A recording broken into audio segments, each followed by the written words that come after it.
கட்டி பிடிச்சு அணை கட்டி தடுக்கிறார். மதிப்பிற்குரிய பூண்டி கலைவாணன் அங்கிருந்து நடு இடத்துல வந்து அடிக்கிறதுக்கு வராரு. இந்த உருட்டல் மிரட்டல்களாம் மதிப்பிடக்கூடிய கட்சி தமிழக வெற்றி கழகம் அல்ல.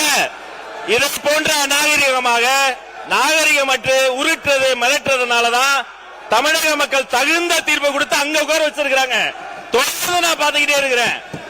இந்த வேலை எங்க கிட்ட நடக்காது. ஒண்ணு, சபாநாயகருக்கு ஒரு மதிப்பு இருக்கு, சபாநாயகருக்கு ஒரு கண்ணியம் இருக்கு. அவர் எழுந்தா அனைவரும் அமரணும். இப்பவும் இதேதான், இப்பவும் அதேதான். உட்காருங்க, உட்கார்ந்து பேசுங்க, உட்காருங்க, உட்கார்ந்து பேசுங்க. அவர் சபாநாயகர் ஒரு கண்ணியமிக்க பதவி, கொறடா ஒரு முக்கியமான பதவி. இப்பவும் பாருங்க, எழுந்து நின்று உரிமையில பேசுவது இதெல்லாம் நாகரிகம் கிடையாது. இதெல்லாம் கத்து கொடுத்தாங்களா அவங்க தலைவர்கள்? ஒண்ணு.